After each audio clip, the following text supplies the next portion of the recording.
ফাটু বিহু অনুভৱটো ল'বলৈ আহিব এটা সৰু কণমানি ল'ৰা কিন্তু তাৰ প্ৰতিভা দেখিলে আপুনিও অবাক খাব। পেট্ৰল ডিজেলৰ দামটো আমি এতিয়া জানিম কিমান হৈছে আপোনালোকক দেখাই আছোঁ। ভাইটিয়ে এটা নহয় দুটা নহয় 6টাকৈ নেগেৰা বজায়।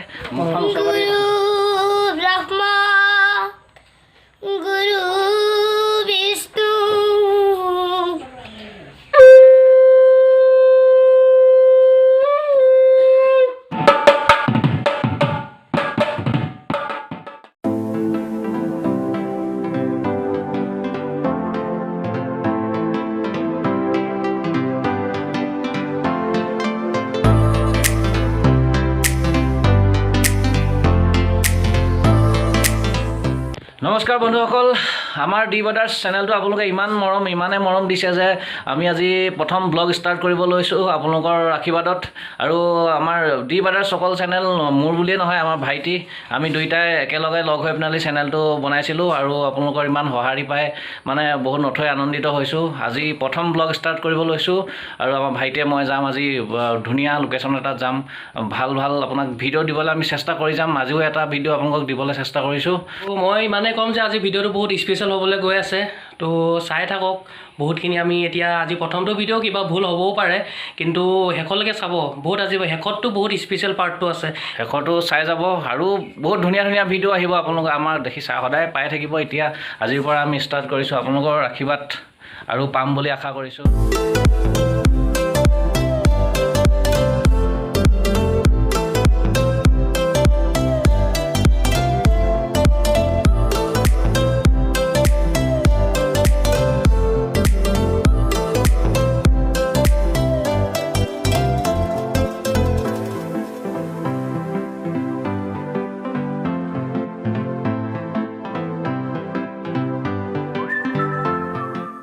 আহি আছোঁ আমি এতিয়া বাসুদেৱ ফালে যাম।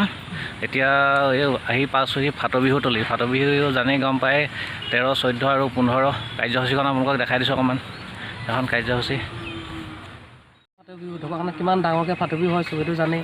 যদি আপোনালোকে এতিয়ালৈকে ফাটু বিহু চোৱা নাই এবাৰ নিশ্চয় আহিব। ফাটু বিহুৰ যিটো আমেজ সেইটো চাবলৈ এবাৰ নিশ্চয় আহিব। আৰু এতিয়া সেই আপোনালোকক দেখাবলৈ লৈছোঁ কাৰ্যসূচী কি আছে। তো সকলোৱে গম পায় এতিয়া 13 মে'ত হ'ব, শুক্ৰবাৰৰ পৰা আৰম্ভ হ'বই। পুৱা 9 বজাৰ পৰা পতাকা উত্তোলন হ'ব আৰু পতাকা উত্তোলনতে হ'ব এই জেগাখিনিতে। আৰু গোটেই সম্পূৰ্ণ পৰিৱেশটো চাওক, দেখাই আছোঁ আপোনালোকক। প্ৰথম দিনাখনি 13 মে'ত হ'ব পতাকা উত্তোলন হ'ব। তো পতাকা উত্তোলন সমিতিৰ সভাপতি শ্ৰীযুক্ত বসন্ত শইকীয়াই কৰিব আৰু সেইদিনাখনি লাষ্টলৈ থাকিব চেমনীয়া মূল আকৰ্ষণ চেমনীয়া বিহু গধূলিলৈ হ'ব, মজা লাগিব চাই। আৰু 9 তাৰিখে হ'ব কপৌ ফুল আৰু গছপুলি ৰোপণ কাৰ্য হ'ব আৰু গামোচা প্ৰতিযোগিতা হ'ব। তাৰপৰা আহিম আমি 15 তাৰিখলৈ আহিছোঁ। 15 তাৰিখে হ'ব সাংস্কৃতিক শোভাযাত্ৰা হ'ব। শ্ৰীযুক্ত অমৃতা গগৈ জনপ্ৰিয় অভিনেত্ৰী, আপোনালোকে চিনি পায়ে চবেই। আৰু তো এইখিনি জেগাতে হ'ব পতাকা উত্তোলনটো। এইটোৱে হ'ল মেইন ষ্টেজটো য'ত সকলো প্ৰতিযোগীয়ে প্ৰতিযোগিতা কৰিব। ইয়াত আহি সন্মুখৰ পৰা বিহু চোৱাটোৰ অনুভৱেই বেলেগ। এই ভিডিঅ'ৰ যোগেদি আপোনালোকক ক'ব নোৱাৰিম। ইয়াত আহি মানে সন্মুখৰ পৰা যিটো অনুভৱ হয় সেইটো ইয়াত আহিয়ে আপোনালোকে দেখিব পাৰিব বা অনুভৱ কৰিব পাৰিব। ষ্টেজৰ চাৰিওফালৰ পৰিৱেশটো এবাৰ চাওকচোন, কিমান ধুনীয়া সুন্দৰ সেউজীয়া হৈ আছে। ইয়ালৈ এবাৰ আহি ইয়াৰ অনুভৱটো নিশ্চয় এবাৰ ল'ব। মে' 13, 14, 15 যদি সময় আছে নিশ্চয় এবাৰ ফাটু বিহু অনুভৱটো ল'বলৈ আহিব। এই অভিজ্ঞতাটো কেতিয়াও আপোনাৰ জীৱনত পাহৰিব নোৱাৰিব। দেখুৱালৈ আপোনালোকক ফাটু বিহুতলি আহিব, বিহু উপভোগ কৰিব।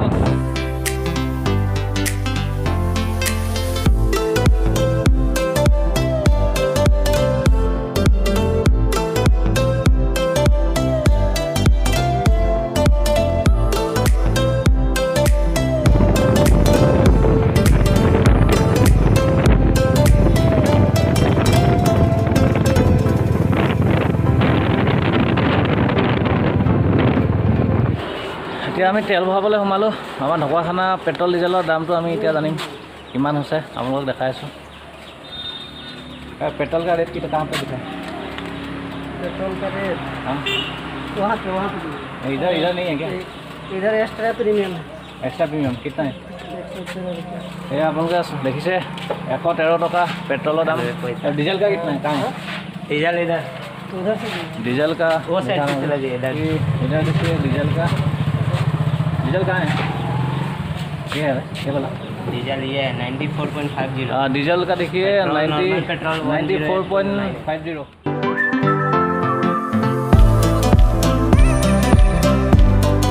তো এতিয়া এটা ভাইটি এজনৰ ঘৰত গৈ আছোঁ। তো তেওঁৰ প্ৰতিভা চাব, এটা সৰু কণমানি ল'ৰা, কিন্তু তাৰ প্ৰতিভা দেখিলে আপুনিও অবাক খাব। তো এতিয়া চিধা তালৈকে যাওঁ। তো ভিডিঅ'টোৰ লগত চাই থাকক।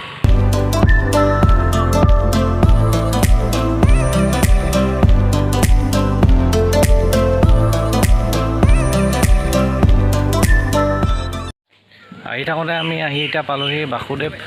এয়া বাসুদেৱ দেখক, শ্ৰী শ্ৰী বাসুদেৱ সত্ৰ।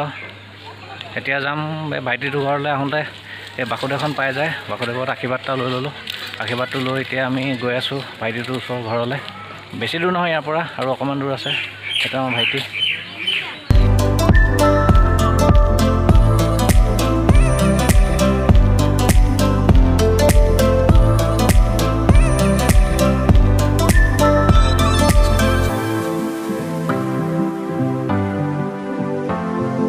তো অৱশেষত আহি ভাইটিজনৰ ঘৰত পালোহি। তো আহকচোন, ভাইটিজনৰ ঘৰ হ'ল এইটো। তো আহক ভাইটিজনৰ লগত চিনাকি হওঁ, কথা পাতোঁ। তো ভাইটিটো এইটোৱে, কণমানি ভাইটি, মৰম লগা। ভাইটি, তোমাৰ নামটো কি? নমস্কাৰ, মোৰ নাম শ্ৰী হিৰণময় আকাশ চেতিয়া। তোমাৰ দেউতাৰ নাম? দিগন্ত চেতিয়া। তাৰপৰা তুমি কোন শ্ৰেণীত পঢ়া? ক্লাছ 2।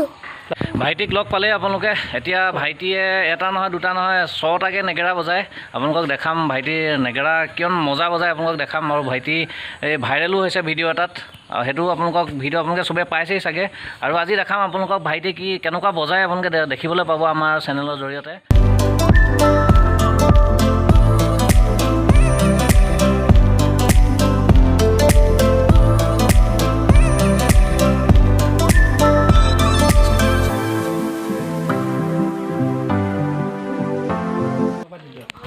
গুৰু ব্ৰহ্মা গুৰু বিষ্ণু গুৰু দেৱা মহেশ্বৰা গুৰু সাক্ষাৎ পৰম ব্ৰহ্ম তস্मै শ্ৰী गुरुवे नमः। तस्मै श्री गुरुवे नमो नमः। तस्मै श्री गुरुवे नमो नमः। तस्मै श्री गुरुवे नमः।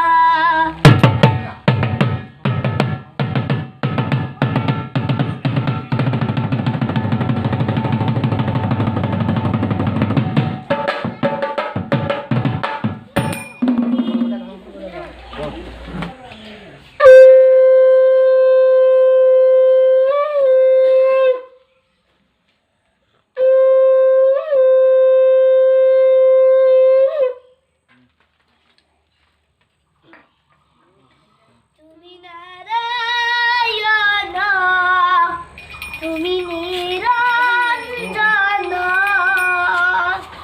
অনাদি অনন্ত প্রভু জগত ঈশ্বর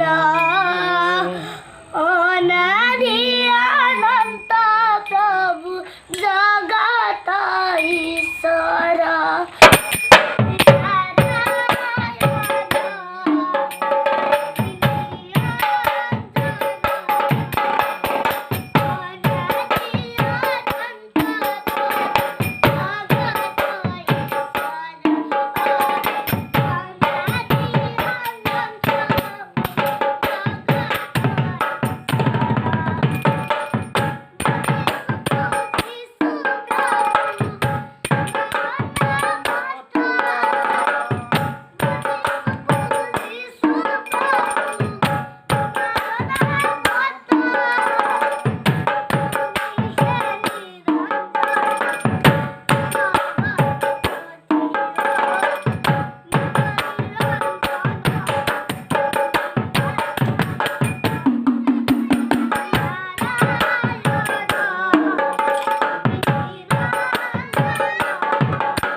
ব্ৰহ্মাণ্ডক আত্মাৰূপে আছা তুমি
আপোনালোকে দেখিলেই ইমান কণমানি ল'ৰাটোৰ প্ৰতিভা তো এতিয়া আমি তেওঁলোক মাক দেউতাকৰ লগত চিনাকি হওঁ আৰু কথা পাতোঁ ভাইটিটোৰ ইমান সৰুৰ পৰা ইমানখিনি উৎসাহ কেনেকৈ পালে তেওঁলোকৰ পৰা আমি জানিবলৈ অলপ চেষ্টা কৰোঁ দাদা নমস্কাৰ নমস্কাৰ হয় আপোনাৰ নামটো জনাব প্ৰথমতে মোৰ নাম শ্ৰী দিগন্ত চুতীয়া হয় তো ভাইটিজনৰ ইমান শিকাৰ মানে উৎসাহটো কেনেকৈ পালে উৎসাহটো ধৰক এনেধৰণে পালে মই ঘৰতে এনে ৰাইজৰ হৈ কেতিয়াবা নেগেৰা বজাওঁ হয় তাকে মোৰ অনুপ্ৰেৰণাৰ ফালৰ পৰা ক'বলৈ গ'লে হয় ই মানে খুব সৰুৰ পৰা মানে মাৰি কিছুমান লৈ এনেই বজাই থাকে হয় তাৰপৰা আইতাকে দিলে ধৰক আপোনাৰ নাৰিকলৰ টেমা হয় ৰাজহুৱা বস্তুটোতো দিব নোৱাৰোঁ হয় হয় তাৰপিছত নাৰিকলৰ টেমা মৰিয়াই মানে চেপেটা কৰি দিয়ে হয় তাৰপিছত দিলে আইতাকে কেৰাচিন তেলৰ দাম কিবা কিবি এনেকৈ বজাওঁতে মই চালোঁ এইটো বস্তু অলপ পাৰিব হয় তাৰপিছত আমাৰ গোগামুখৰ পৰা এজন মুচিৰ পৰা হয় নেগেৰা দুটা কিনি আনিলোঁ হয় ৰাজহুৱাখিনি বাদ দি হয় তাৰপিছত ঠিক তেনেধৰণে আৰম্ভণি হৈছে আৰু পাতনি মেলিছে ইয়াৰ বয়সটো কিমান বুলি ক'লে বয়স আপোনাৰ 8 বছৰ 6 মাহ হৈছে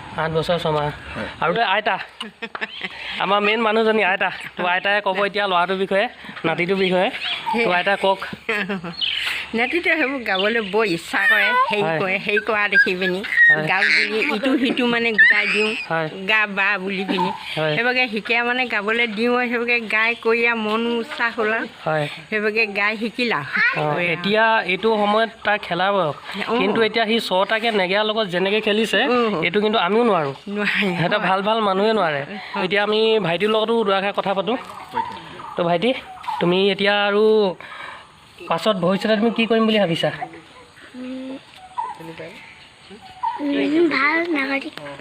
ভাল নাগৰিক হ'ব বিচাৰিছা নহয় এতিয়া তুমি ধৰা নেগেৰা ইমান ধুনীয়া বজোৱা আৰু এতিয়া আগলৈ গৈ পিনি আৰু কিমান ধুনীয়াকৈ বজাবা